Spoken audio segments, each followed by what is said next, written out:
इस्लाम के 11 नाजायज़ काम जो काम करते हैं उस काम से बचिए।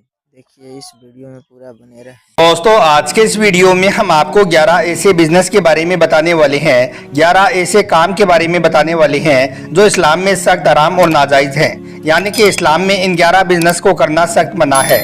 याद रखें, इस्लाम ने हर मुसलमान को साफ और हलाल तरीके से रिज़्क कमाने का हुक्म दिया है, लेकिन दुनिया में कुछ ऐसे काम भी हैं, ऐसे बिजनेस भी हैं जो दीन इस्लाम के मुताबिक नाजायज़ और गुनाह की वजह बन सकते हैं। आज हम आपको 11 ऐसे ही बिजनेस बताने वाले हैं जो दीन इस्लाम में हराम व नाजायज़ हैं, और सिर्फ हराम ही नहीं है बल्कि इन काम को करने वालों पर अल्लाह के प्यारे नबी ने लानत भी फरमाई है। इसलिए आज का यह वीडियो आप सभी के लिए बहुत खास है। आप इसको आखिर तक जरूर देखें और इन 11 बिजनेस के बारे में आप अच्छी तरह से जान लें, और भूलकर भी आप अपनी जिंदगी में इन 11 काम को कभी भी शुरू ना करें, वरना आप लोगों की इस दुनिया के साथ साथ आखिरत भी बर्बाद हो जाएगी। और आप सबसे ये गुजारिश है कि आप इस वीडियो को लाइक करें या ना करें, मगर मेहरबानी करके इसे शेयर जरूर कर दें, ताकि और भी लोगों के पास में यह जानकारी पहुंच जाए और उनके भी यह वीडियो काम आ सके। क्योंकि यह वीडियो आपको सिर्फ नॉलेज ही नहीं देगा बल्कि सही रास्ता दिखाने में भी बहुत मददगार साबित होगा। तो चलिए दोस्तों, शुरू करते हैं। दोस्तों, इस्लाम एक मुकम्मल दीन है जो जिंदगी के हर पहलू को हिदायत देता है, चाहे वो इबादत हो या फिर कारोबार, यानी कि चाहे वो रोजगार हो या कोई और बात हो, इस्लाम हर काम में हमारी रहनुमाई करता है। अब बात जब बिजनेस या कारोबार की आती है तो याद रखें, इस्लाम हमें सिर्फ हलाल और जायज़ बिजनेस को करने की ही इजाज़त देता है। यानी कि इस्लाम हमें हराम और नाजायज़ कामों से दूर रहने की हिदायत देता है। इस्लाम सिर्फ हमें ऐसी तालीम देता है, हमें सिर्फ ऐसे काम करने की इजाज़त देता है जो इंसानियत और इंसाफ को बढ़ावा देती हों। मगर आजकल लोग बहुत जल्द पैसा वाला बनने के चक्कर में हराम तरीकों को अपना लेते हैं, यानी कि हराम बिजनेस करना शुरू कर देते हैं। अब आप सोच रहे होंगे कि ऐसे कौन से बिजनेस हैं, ऐसे कौन से काम हैं जिनको करना इस्लाम में हराम है। तो हम आपको बता दें कि इस्लाम में यह 11 बिजनेस ऐसे हैं जो हराम और नाजायज़ हैं। यानी कि इन 11 काम को आप नहीं कर सकते हो, क्योंकि इन बिजनेस को करने वालों पर अल्लाह के प्यारे नबी ने लानत फरमाई है। नंबर 1, सूद यानी कि ब्याज का कारोबार। दोस्तों, इस्लाम में हराम बिजनेस की लिस्ट में सबसे पहले नंबर पर आता है सूद यानी कि ब्याज का कारोबार। याद रखें, इस्लाम में सूद के पैसे खाना या फिर सूद पर पैसे देना दोनों ही इस्लाम में हराम और नाजायज हैं। दोनों ही कामों को इस्लाम ने हराम करार दिया है। कुरान पाक में अल्लाह ताला ने सूद को ऐसा जुल्म कहा है कि जो गरीब और कमजोर लोगों पर किया जाता है।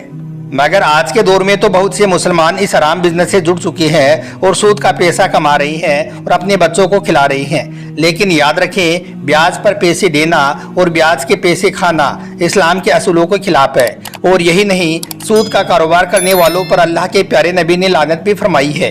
यही वजह है कि सूद से मिलने वाली आमदनी में कभी भी बरकत नहीं होती है, बल्कि ऐसे इंसान को हमेशा नुकसान ही होता है जो सूद जैसे हराम कामों से जुड़ा होता है। नंबर 2, शराब का कारोबार। दोस्तों, हराम बिजनेस की लिस्ट में जो दूसरे नंबर पर आता है वो है शराब का कारोबार। याद रखें, इस्लाम के मुताबिक शराब पीना और शराब को बेचना यानी कि शराब का कारोबार करना दोनों ही काम हराम है। कुरान पाक में अल्लाह ताला ने शराब को नजासत और शैतान का काम करार दिया है, क्योंकि जो इंसान शराब का बिजनेस करता है वो सिर्फ अपने लिए ही नहीं बल्कि दूसरों के लिए भी गुनाह और नुकसान का सबब बनता है। इसलिए शराब के बिजनेस को इस्लाम में सख्त मना किया गया है। आप बोलकर भी अपनी जिंदगी में शराब का कारोबार ना करें, वरना आपकी दुनिया और आखिरत दोनों बर्बाद हो जाएगी। नंबर 3, जादू टोने का काम। दोस्तों, तीसरा हराम बिजनेस है जादू टोने का काम, यानी कि जादू टोना या फिर झूठा ताबीज बनाकर लोगों को धोखा देना। यह भी इस्लाम में एक बहुत बड़ा हराम काम माना गया है। याद रखें, जादू टोना का काम इस्लाम में इसलिए सख्त मना है क्योंकि इस काम में शैतान, इब्लिस और उनकी औलाद से मदद मांगी जाती है, और जो मंत्र पढ़े जाते हैं उनमें अल्लाह और अल्लाह के प्यारे नबी का इनकार किया जाता है, और शैतान और इब्लिस को माबूद मानकर उनसे मदद मांगी जाती है।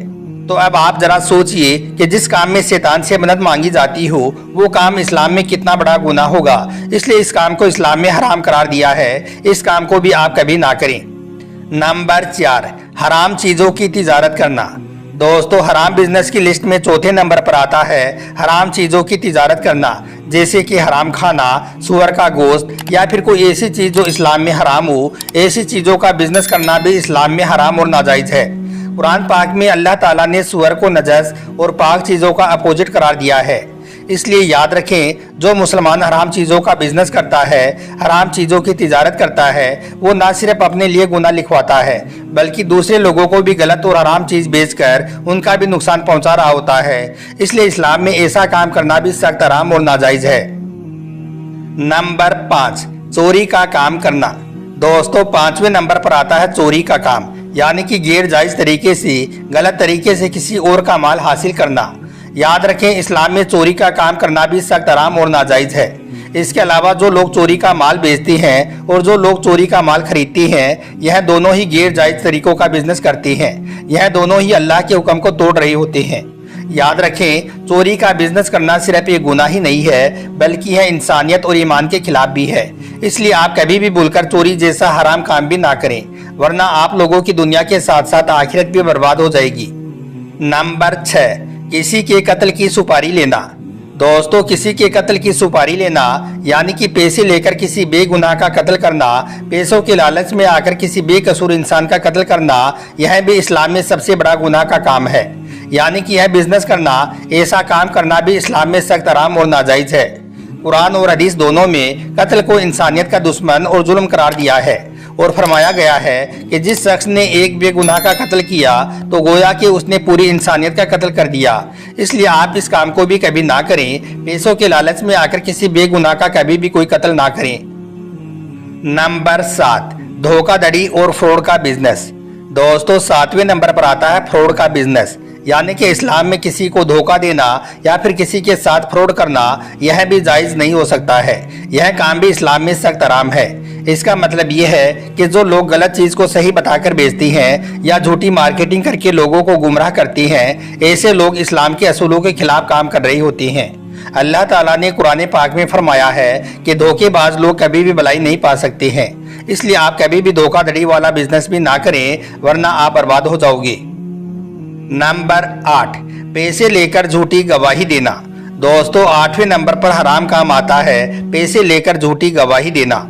आज के दौर में कुछ लोग पैसे लेकर झूठी गवाही दे देते हैं और किसी बेगुनाह को फंसा देते हैं, यानी कि ऐसे लोग किसी बेकसूर को नुकसान पहुंचाने का जरिया बनते हैं। याद रखें, यह काम भी इस्लाम के कानून के बिल्कुल खिलाफ है। यह बिजनेस भी इस्लाम में सख्त हराम है। इस काम की दुनिया और आखिरत दोनों में सख्त सजा है। इसलिए ऐसा काम भी आप भूलकर भी कभी ना करें, वरना आप बर्बाद हो जाओगे। नंबर 9, गैमलिंग या जुआ। दोस्तों जुआ खेलना या इससे रिलेटेड किसी भी तरह का कोई बिजनेस करना, यह भी इस्लाम में सख्त हराम काम है। कुरान पाक में अल्लाह ताला ने जुआ को गुनाह और शैतान का काम करार दिया है। इसलिए आज के दौर में जो लोग लॉटरी, मोबाइल गेमिंग के बिजनेस से जुड़े हुए हैं, तो वो अपने रिस्क को हराम तरीकों से कमा रही होते हैं। इस्लाम ने इस बिजनेस को भी हराम करार दिया है। इसलिए इस काम में भी कभी बरकत नहीं होती है। इस तरह का काम नफरत और दुश्मनी को बढ़ाता है और इंसान को जिंदगी में तबाह और बर्बाद कर देता है। नंबर 10, रिश्वत लेना या देना। दोस्तों 10वें नंबर पर हराम काम आता है रिश्वत। याद रखें, इस्लाम में रिश्वत लेना और रिश्वत देना दोनों ही काम हराम है, क्योंकि यह एक ऐसा काम है जो इंसाफ का गला घोंट देता है। इसलिए जो लोग अपने बिजनेस में रिश्वत का सहारा लेते हैं या रिश्वत लेकर गलत फैसले करते हैं, तो याद रखें ऐसे लोग अल्लाह के गुस्से का शिकार होते हैं। कुरान और हदीस दोनों में रिश्वत को हराम करार दिया है। इसलिए आप बोलकर भी कभी ना ही रिश्वत लें और ना ही कभी किसी को कोई रिश्वत दें। और नंबर 11, ब्लैक मार्केटिंग यानी कि काला बाजारी। दोस्तों आखिरी नंबर पर आता है ब्लैक मार्केटिंग यानी कि काला बाजारी, मतलब कि ज़रूरत की चीज़ों को छुपाकर महंगी बेचना। यह काम भी इस्लाम में सख्त हराम और नाजायज़ है। याद रखें, जो लोग ज़्यादा मुनाफा कमाने के लिए दूसरों को मुसीबत में डालकर उनकी मजबूरी का फ़ायदा उठाते हैं, ऐसे लोग इस्लाम के खिलाफ जा रही होते हैं। ब्लैक मार्केटिंग से गरीब और ज़रूरतमंद लोग सबसे ज़्यादा मुश्किलात का शिकार होते हैं। इसलिए आप यह हराम बिजनेस भी कभी ना करें, वरना आप लोग तबाह और बर्बाद होकर रह जाओगे। तो दोस्तों ये 11 बिजनेस ऐसे हैं जो इस्लाम में सख्त हराम और नाजायज़ हैं और इन काम को करने वालों पर अल्लाह के प्यारे नबी ने लानत फरमाई है। इसलिए आप कभी भी भूलकर इन 11 बिजनेस को शुरू ना करें, वरना आप इस दुनिया के साथ साथ आखिरत में भी तबाह और बर्बाद हो जाओगे। आप हमेशा ऐसे बिजनेस को चुनो जो हलाल हो, जो लोगों की ज़रूरतों को पूरा करती हो, जिनमें बरकत होती हो। ऐसा काम, ऐसा बिजनेस आपको दुनिया और आखिरत दोनों जगहों में नफ़ा देगा।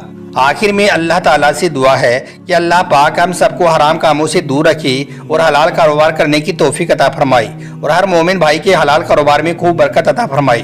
आमीन अल्लाहुम्मा आमीन। एक बार आप भी कमेंट बॉक्स में आमीन जरूर लिख दें। आपका वीडियो देखने के लिए बहुत बहुत शुक्रिया।